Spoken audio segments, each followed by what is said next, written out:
कहते हैं ना, वो कहावत सुनी होगी कि जो पानी से नहाता है वो लिबास बदलता है, जो पानी से नहाता है वो लिबास बदलता है, और जो पसीने से नहाता है वो इतिहास बदलता है। तो मेरे प्यारे छात्रों, अब पसीने से नहाने का समय आ गया है, रात दिन एक करने का समय आ गया है कि द्वंद्व कहाँ तक पाला जाए, युद्ध कहाँ तक टाला जाए।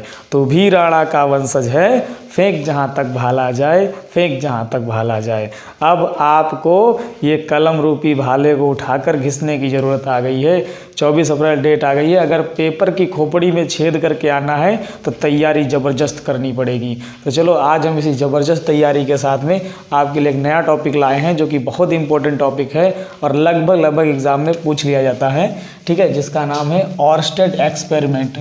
तो भाई ऑरस्टेड एक्सपेरिमेंट में ऑरस्टेड ने क्या बताया कि कोई भी अगर वैद्युत धारा है, कोई भी तार में अगर वैद्युत धारा प्रवाहित हो रही है या कोई भी गतिमान आवेश है, ठीक है, किसी भी वायर में, सपोज दैट मेरे पास मान लो कि ये कोई वायर है या फिर मान लो मेरे पास ये कोई वायर है, ठीक है, सपोज दैट ये जो पटरी है, जो स्केल है, ये एक वायर का काम कर रही है और इसमें मैं करंट फ्लो कर दूँ, इसमें मैं क्या फ्लो कर दूँ, करंट, ठीक है, इसमें धारा जोड़ दूँ, विद्युत धारा, बिजली, ठीक है, जिसे हम लोग गांव में नॉर्मल भाषा में बत्ती कहते हैं, ठीक है। इसमें अगर मैं बिजली जोड़ दूं, बत्ती जोड़ दूं, गांव में कहते हैं लाइट आ गए, बत्ती चली गए, ठीक है, तो जो बत्ती होती है ना, इसी को मैं विद्युत, ठीक है, इसको मैं इसमें जोड़ दूं तो वो क्या करेगा कि अपने चारों ओर एक इलेक्ट्रिक फील्ड का निर्माण कर लेता है। किसका निर्माण कर लेता है?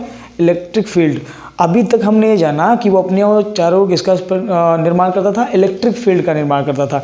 बट इस नए चैप्टर से हम लोग सीखेंगे कि जब हम किसी वायर या कंडक्टर में करंट फ्लो कराते हैं तो वो अपने चारों ओर सिर्फ इलेक्ट्रिक फील्ड नहीं बनाता, बल्कि इलेक्ट्रिक फील्ड के साथ साथ जो है मैग्नेटिक फील्ड भी बनाता है।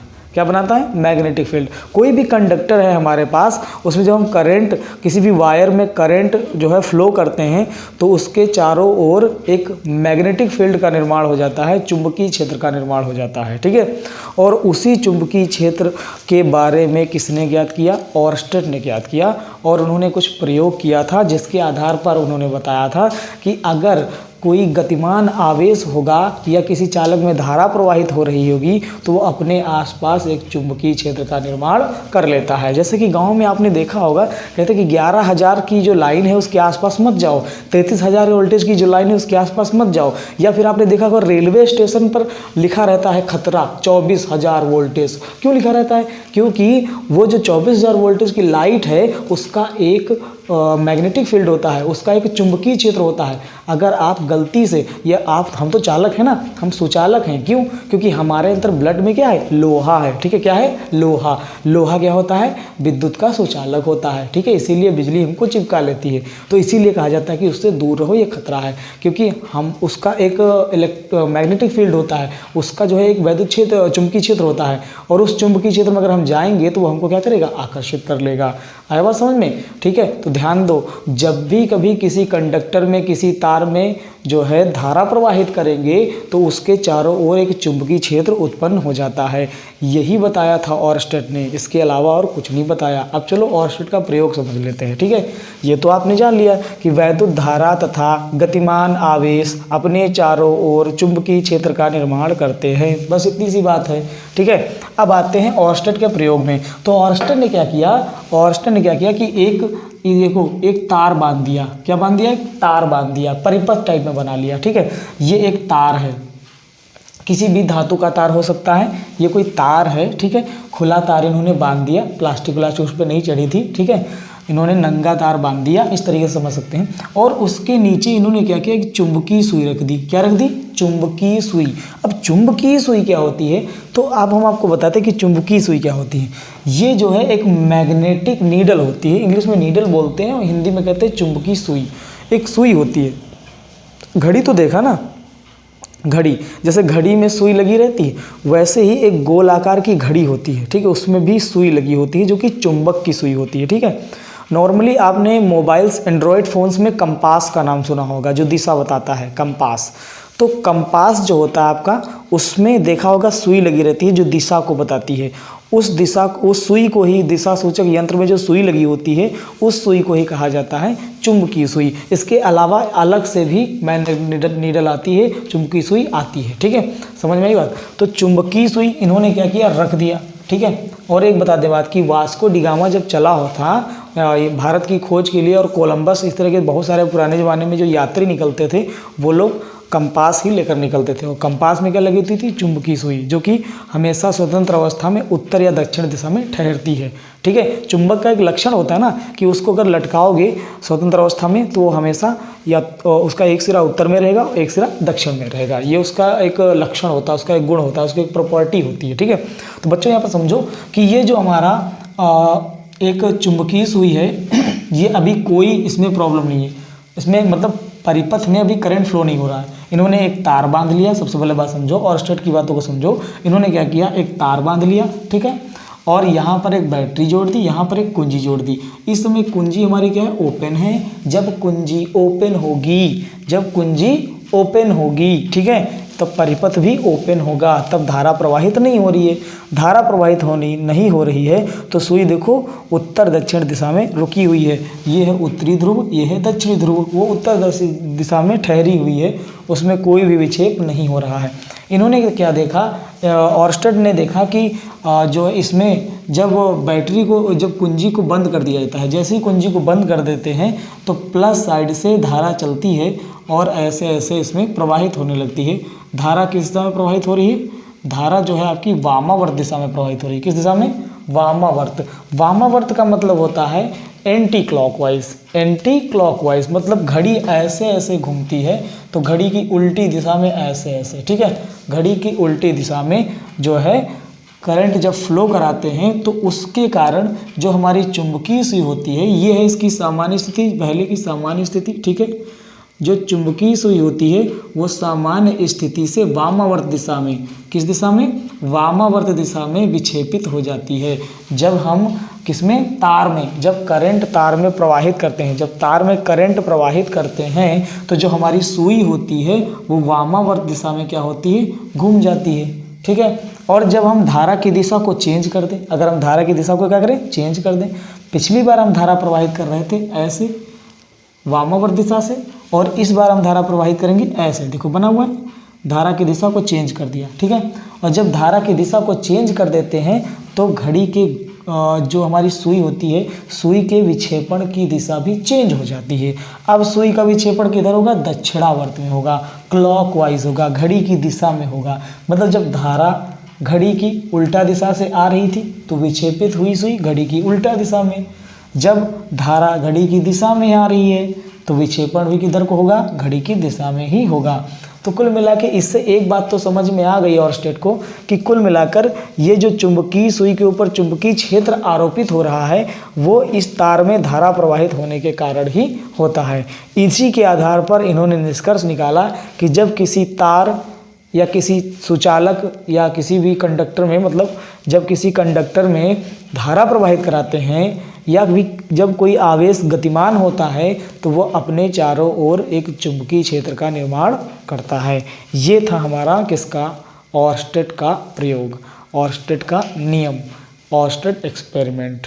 ठीक है, फिर से एक बार समझा दें, फिर से समझा देते हैं। क्या करा इन्होंने क्या किया, एक तार बांध लिया, ठीक है, तार के नीचे, और तार में क्या किया, एक बैटरी जोड़ दी, बैटरी में एक कुंजी जोड़ दी, तार के नीचे इन्होंने एक चुंबकीय सुई रखा। ठीक है, अभी परिपथ नहीं ज्वाइंट किया तो इस पर कोई फर्क नहीं, ये एन और एस में आराम से रुकी हुई थी चुंबकीय सुई। फिर इन्होंने क्या किया, इसमें जैसे ही धारा प्रवाहित किया चुंबकीय सुई में विक्षेपण हुआ, धारा की दिशा को चेंज किया तो चुंबकीय सुई का विक्षेपण उल्टा दिशा में हुआ। इससे इन्होंने निष्कर्ष निकाला कि जब किसी तार में धारा प्रवाहित की जाती है तो उसके चारों ओर एक चुंबकीय क्षेत्र का निर्माण हो जाता है। ठीक है, और क्या बताया कि अगर हम धारा की दिशा को चेंज कर दें तो चुंबकीय क्षेत्र की दिशा भी क्या होती है, बदल जाती है। ये किसका प्रयोग था, ऑर्स्टेड का प्रयोग था। कोई प्रॉब्लम, ठीक है।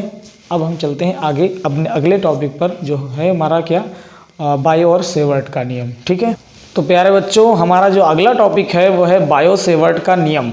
तो चलो बायो सेवर्ट का नियम देख लेते हैं कि किसके परिप्रेक्ष्य में है। तो भाई साहब देखो, बायो सेवर्ट दो भाई थे, इन्होंने जो नियम दिया अपना वो धारावाही चालक के कारण चुंबकीय क्षेत्र के लिए दिया। देखो समझो, बात को समझो। अभी हमने सीखा था ओरस्टेड का नियम, और ओरस्टेड के नियम में हमने ये सीखा कि किसी भी चालक में जब धारा प्रवाहित की जाती है तो उसके चारों ओर एक चुंबकीय क्षेत्र स्थापित हो जाता है। तो फिर बात ये आई कि कितना चुंबकीय क्षेत्र स्थापित होता है और कितनी डिस्टेंस पर कितना चुंबकीय क्षेत्र स्थापित होगा। तो उसके लिए फिर दो भाई साहब आए। कौन कौन? बायो और सेवर्ट। कौन कौन आया? बायो और सेवर्ट। अब बायो और सेवर्ट ने ये पूरी तरीके से डिफाइन कर दिया कि कितनी डिस्टेंस पर कितना चुंबकीय क्षेत्र आरोपित होगा, और उसके लिए बाकायदा इन्होंने एक फॉर्मूला दिया। ठीक है, तो इसी को बोलते हैं कि धारावाही चालक के कारण चुंबकीय क्षेत्र। ठीक है, तो धारावाही चालक के कारण कितना चुंबकीय क्षेत्र अप्लाई होगा। ठीक है, तो इसके लिए इन्होंने क्या कहा कि किसी धारावाही चालक के छोटे भाग डीएल के कारण, इन्होंने एक छोटा भाग ले लिया। ये हमारे पास कोई वायर है, कोई तार है। ठीक है, और इस तार की एक छोटी सी लंबाई इन्होंने मान ली डीएल। कितनी लंबाई? डीएल मान ली, छोटी सी लंबाई। और वो जो डीएल लंबाई है छोटी सी, उसके मध्य बिंदु ओ से आर दूरी पर एक बिंदु क्या माना गया? पी माना गया। ठीक है, और इस वायर में आई करंट फ्लो करा दी। कितनी? आई करंट फ्लो करा दी। तो इसमें धारा प्रवाहित हो रही है, इस तार में, इसके छोटे से टुकड़े डीएल में भी धारा आई प्रवाहित होगी। अब ओरस्टेड के नियम के अनुसार जब किसी तार में धारा प्रवाहित होती है तो उसके आसपास चुंबकीय क्षेत्र लगता है। तो हमने मान लिया कि जब इस तार में धारा प्रवाहित हुई तो इस बिंदु P पर इस तार के कारण चुंबकीय क्षेत्र क्या लगेगा? भाई सीधी सी बात है, चुंबकीय क्षेत्र लगेगा कि नहीं लगेगा? लगेगा ना। तो वो जो चुंबकीय क्षेत्र लगेगा उसको हम मान लिए डेल डीबी। क्या मान लिए? डीबी वेक्टर मान लिए, डीबी मान लिए। ठीक है, समझ गए? फिर से समझो कि जैसे हमारे पास ये कोई तार है, इस तार में जब धारा प्रवाहित होगी तो इसके आसपास चुंबकीय क्षेत्र लगेगा।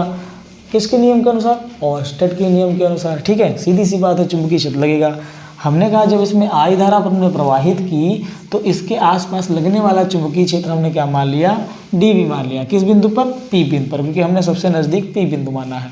अब ये जो रेखा है ओ और पी को मिलाने वाली, ये जो है इस वायर से थीटा कोण पर है। कितने कोण पर? थीटा कोण पर है। और ओ से पी तक की दूरी कितनी है? आर है। छोटे भाग अवयव की लंबाई कितनी है? डीएल है। तार में प्रवाहित होने वाली धारा क्या है? आई है।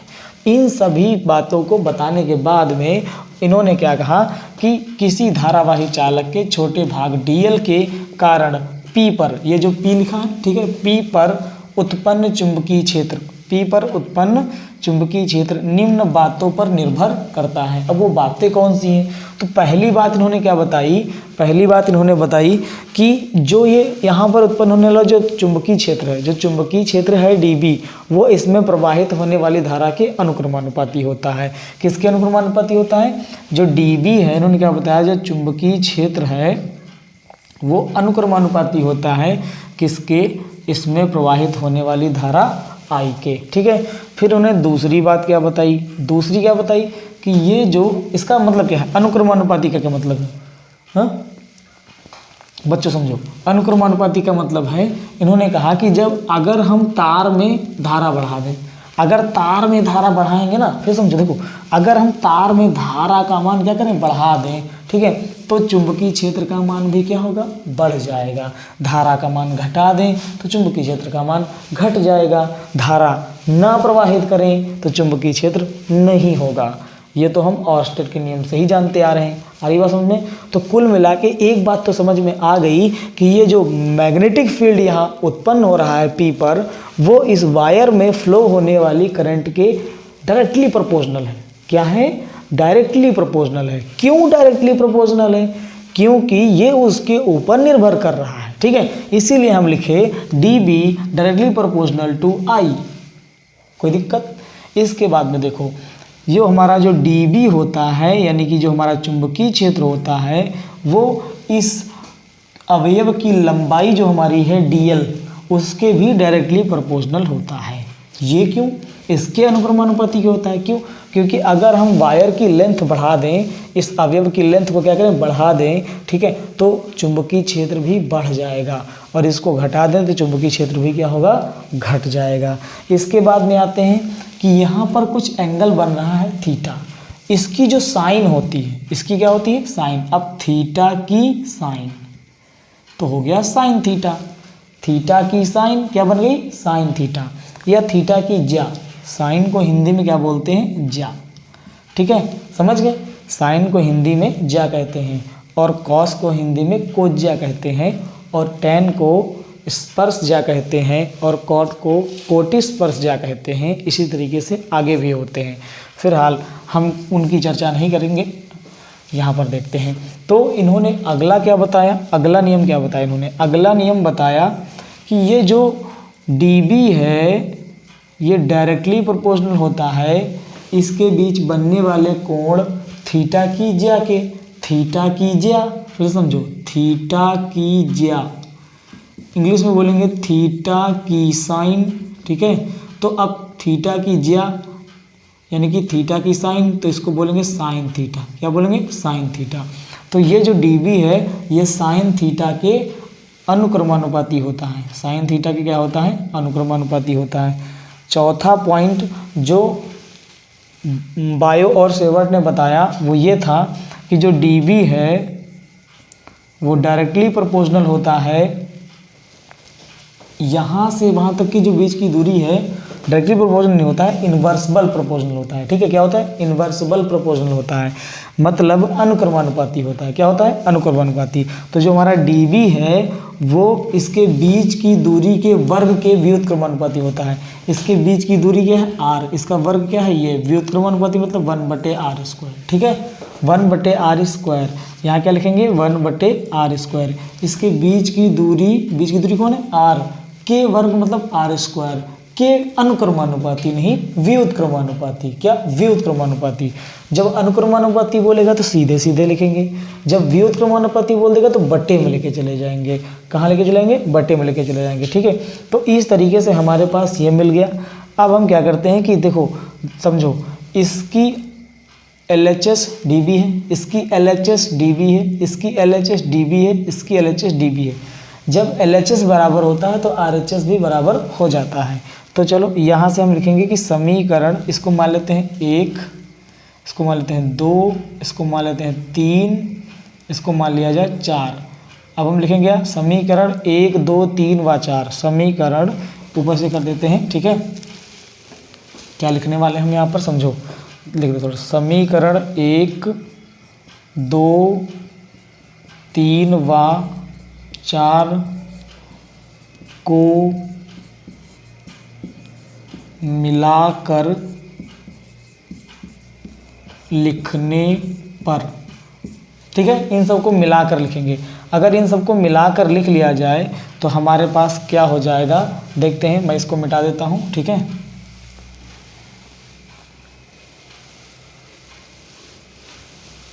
तो हमारे पास आ जाएगा इन सबको मिलाकर dB = I dl sine theta, dl की जगह आप डेल्टा L भी यूज़ कर सकते हैं, इस बात का ध्यान रखें, डेल्टा L, ठीक है।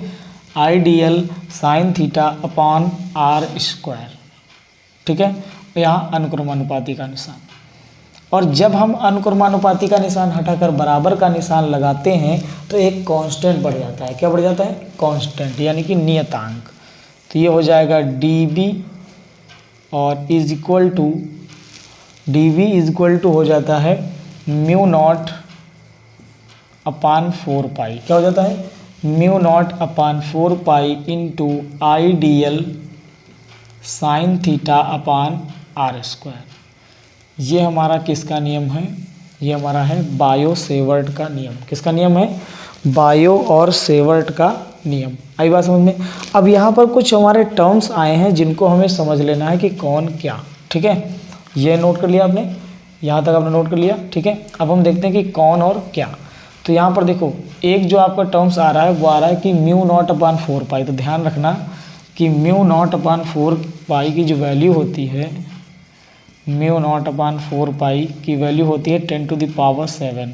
और अगर बात करें केवल म्यू नॉट, तो केवल म्यू नॉट की वैल्यू वहाँ चला जाएगा इंटू में 4 पाई इंटू 10⁻⁷। ठीक है, ये इनकी वैल्यू हो गई।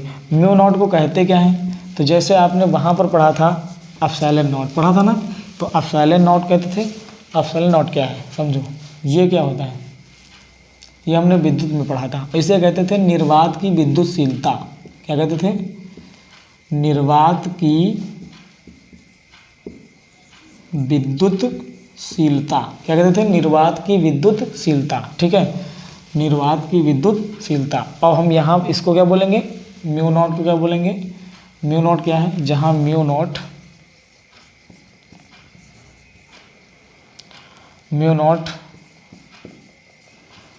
निर्वात की चुंबकशीलता है।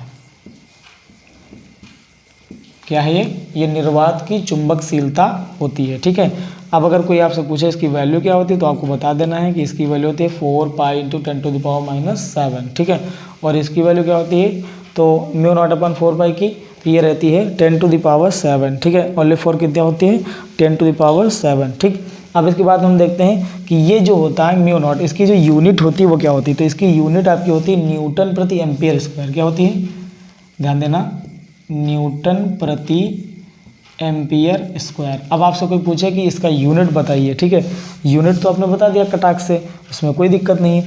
अब अगर विमा पूछ लेगा, क्या पूछ लेगा, विमा, म्यू नॉट की विमा या म्यू नॉट का विमीय सूत्र, म्यू नॉट का विमीय सूत्र, तो बात आती है कि विमीय सूत्र किस प्रकार निकाला जाए, तो विमीय सूत्र के लिए आपको ये मालूम होना चाहिए मात्रक, न्यूटन प्रति एम्पियर स्क्वायर। न्यूटन की जो होती है विमा वो होती है mLT-2। क्या होती है, mLT-2।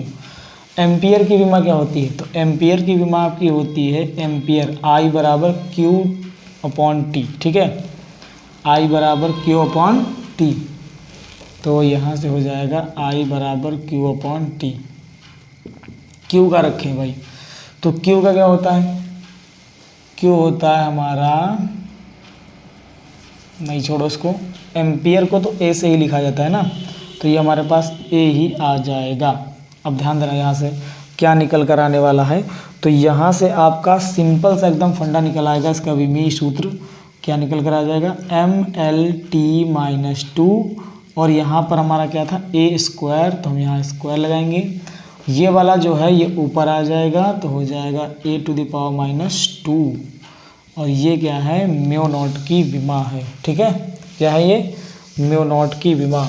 जबकि एप्सिलॉन नॉट को क्या कहते हैं हम लोग, एप्सिलॉन नॉट को कहते हैं निर्वात की विद्युतशीलता, इसको बोलते हैं निर्वात की चुंबकशीलता। ठीक है, ध्यान रखना, म्यू नॉट को क्या बोलते हैं, निर्वात की चुंबकशीलता, और एप्सिलॉन नॉट को क्या बोलते हैं, निर्वात की विद्युतशीलता। ठीक है, और हमारे पास इसकी भी विमा होती थी, यानी एप्सिलॉन नॉट की विमा।